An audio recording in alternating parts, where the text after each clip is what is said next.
Hello and welcome to Chakra Dance. I'm Natalie Southgate, and today I just want to ask you, have you ever behaved in ways that quite frankly you really didn't understand? So let me give you some examples of what I mean. Like perhaps you've been having a conversation with your partner, just a normal exchange, and then suddenly something triggers you, you snap, words are tumbling, pouring out of your mouth faster than you can control them, and you're almost like looking at yourself going, what is going on? What's overtaken me here? Could be something like that, these sort of outbursts that happen. It may be something like you decide, I'm not going to have a drink at 5 o'clock tonight, I'm not going to have any alcohol, I'm going to have an alcohol-free week, or I'm not going to stand at the fridge, you know, that's like, and pick at the fridge and pick at food. I'm not going to do any of that tonight. And then before you know it, 5 o'clock rolls on, the glass is being poured, you're standing at the fridge, you've eaten half the cake, you know, whatever it is, you look at it and go, why am I behaving in these ways that I don't want to behave? And, you know, just reflect on your life for a minute. You know, it might not be these scenarios, but any scenarios where you are behaving in these ways that end up making you feel maybe a little bit ashamed or a little bit disappointed in yourself, or you just don't understand it. Like, why is this happening? And the reason it's happening is because a lot of our behaviors, this is psychology talk, I studied to be a Jungian psychotherapist, a lot of our behaviors are driven from the unconscious mind. Okay, so we have a conscious mind where we're conscious of what we're doing, and then we have an unconscious mind. And from a Jungian kind of perspective, a lot of our unconscious is made up of our shadow.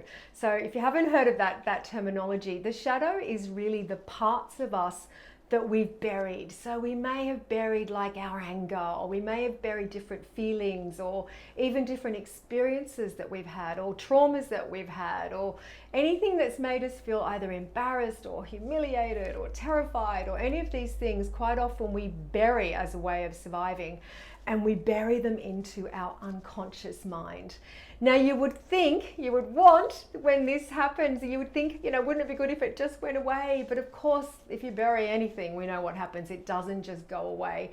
It starts to fester. And this is when it's left kind of unchecked, unhealed, when it's left buried, it starts to act out unconsciously in our lives through our behaviors. So this is when, you know, if you ever had that kind of like just a dark mood that comes over you and nothing's happened, you just don't know why, but you're feeling that kind of dark mood. This is the unconscious. This is the shadow. This is like those sudden outbursts I was talking about, this explosive outburst where you go, what happened to me? Your shadow came over you. That's what happened. This is our addictions. You know, it can show up as addictions. This can be the psychosomatic illnesses that we get can often come from shadow.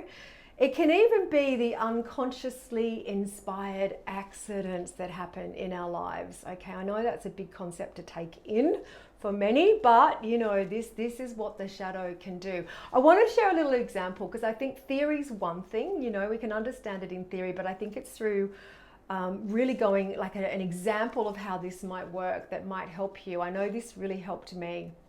This whole shadow talk really helped me in my own life actually to understand it. And you know, just say, for example, and this is directed at females, but just say you'd grown up deciding you're going to be the good girl. Okay, and I think many of us females do, don't we? We grow up deciding we're going to be the good girl because the good girl gets loved.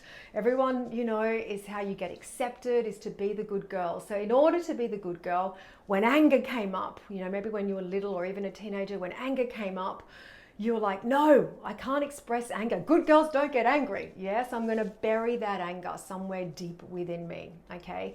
Then it could be like, oh gosh, I can't really have an opinion. You know, good girls just agree and everything and are polite. So that strong opinion that I have, I'm just going to bury it. This is all just something that happens. It's not quite so conscious, but you know, I'm just going to bury it.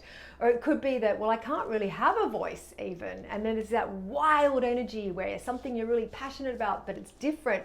You end up burying all these parts of yourself to be the good girl. Now, what happens is these buried parts don't just sit there, like I was saying, they turn into really this kind of volatile, unconscious part of ourselves. It's like this volatile inner woman lives inside. Because, of course, the good girl turns into the good wife, turns into the good mother, all the while burying this kind of almost ferocious part where suddenly, you know, from out of nowhere, this good wife, this good girl will just snap and scream and make an inappropriate comment or start screaming at her kids and not understand why. It's sort of bursting out. You know, she might start to have these addictions that kick in so that she can secretly misbehave. You know, this is the kind of 5 o'clock sneaky wine to kind of have this rebellion to come out, you know, or the $500 shopping spree that happens on the credit card. This is this shadow part acting out when you look back and go, why did I do that? I didn't even want to do that. Why did I do that? This is how it acts out.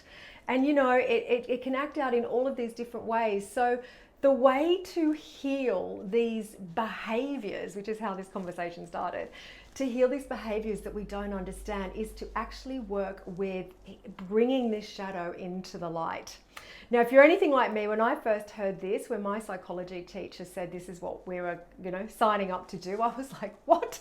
Why? Why would we want to dredge up the darkness within ourselves? Why, you know, why would I want to look at the parts that have been humiliating or horrifying or that I didn't like within me? Surely that's going to turn me into the exact kind of person I don't want to be.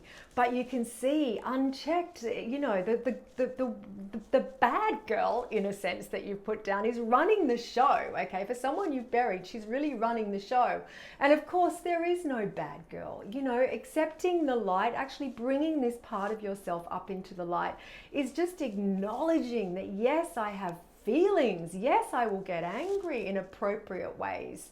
You know, yes, I have opinions. Yes, I have this wild passion that I'm allowed to pursue. You know, you're not the good girl or the bad girl. You're a woman with your own nature. And this is what this healing work of bringing the shadow into light is all about.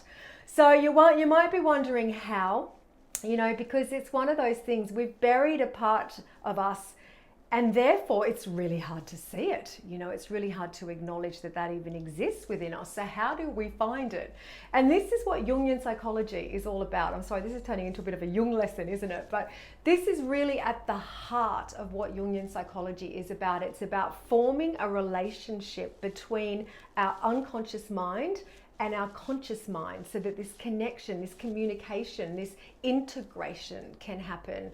And this is why Jungian psychotherapy, we work a lot with dreams, okay? Because dreams are literally messages coming up from the unconscious to our conscious mind to start to give us information around our healing.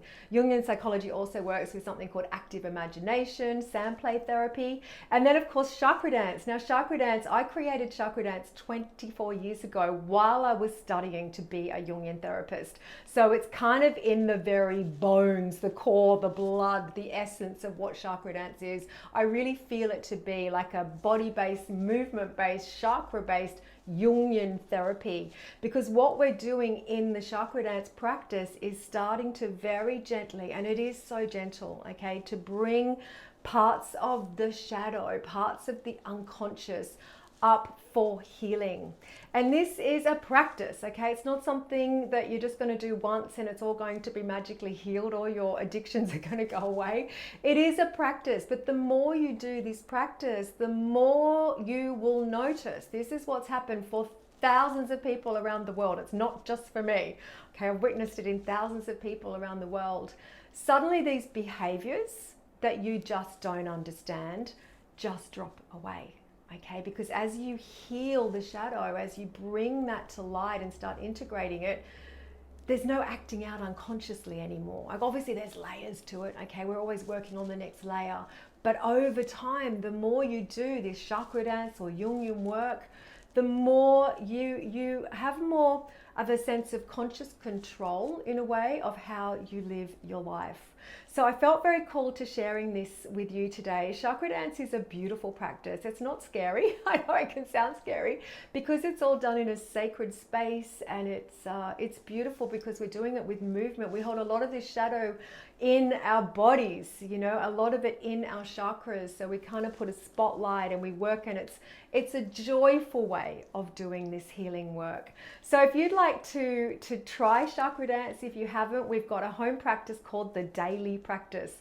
That's really the key. The more you can do the practice, the daily practice is 15 minutes a day to start shifting these patterns that you are, you know, experiencing in your life that are causing you pain in your life.